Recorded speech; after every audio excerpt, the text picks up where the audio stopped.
Welcome everyone to the Moisky News for March the 5th, 2020. Before we start, there is a poll on my Twitter. I will link it down below. This is the poll. There isn't much time left.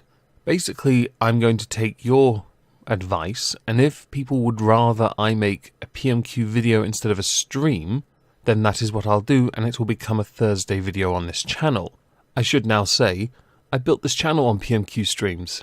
I don't mind continuing it. I also don't mind discontinuing it. I will, of course, I believe the word is acquiesce in this particular instance if there's a little more interest.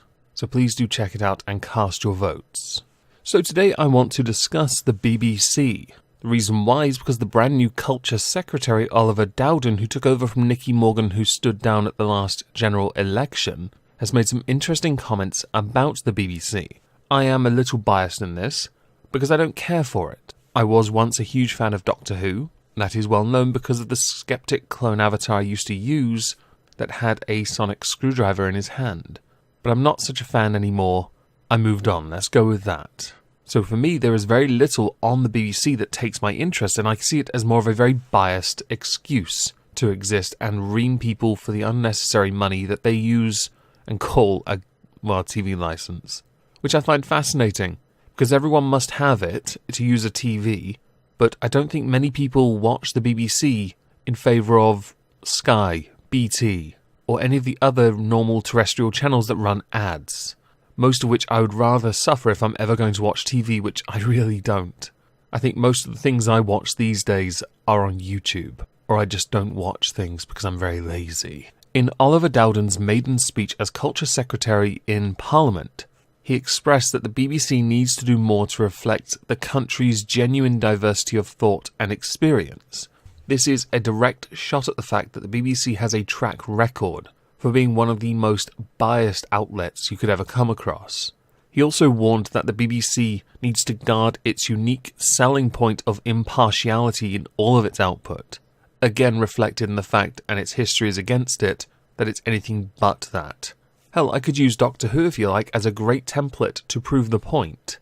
He did question whether the BBC is ready to embrace what many would consider a reform to ensure its long-term sustainability, which one could argue is a reference to the fact that many want it to be defunded.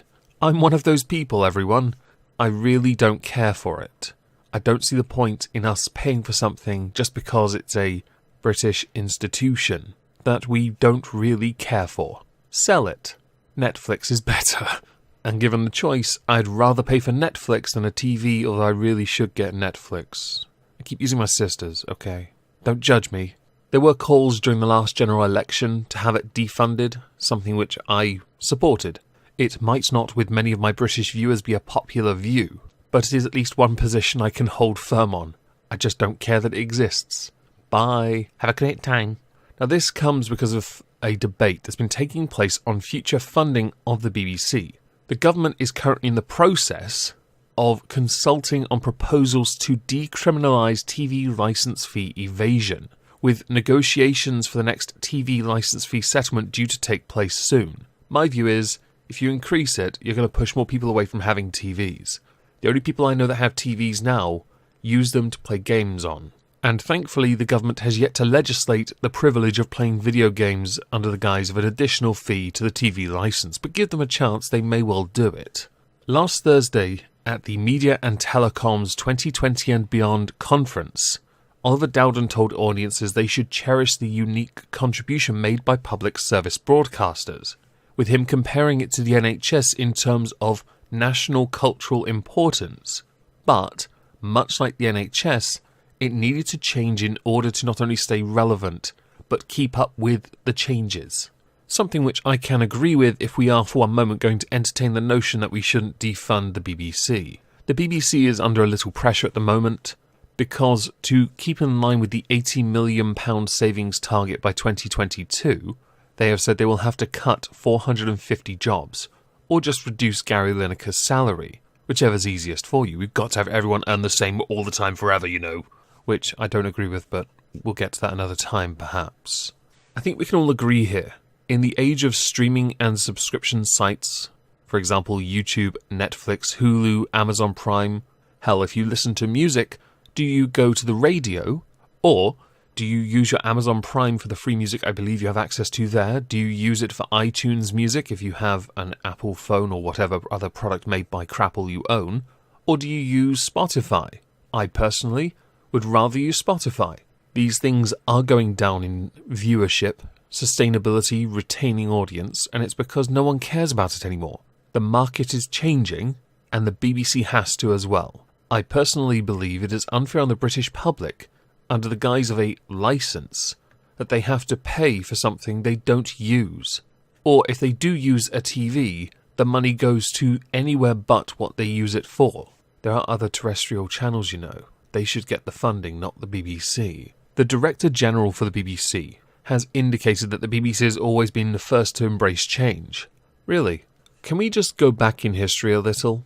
To a time when the BBC was hiding somebody?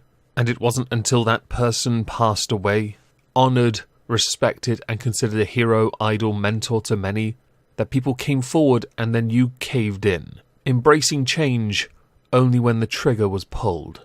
That was the point, by the way. Bit tangible, I know, but I don't believe the BBC is very good at changing. I will give you credit, iPlayer does exist, but I'll be honest, you're better off sticking your content on YouTube at this point. Your app is trash, and most of your shows are too. With this, I'd like to know what you think. I've linked an article down below. Please do check it out. And please do tell me what you think in the comments down below.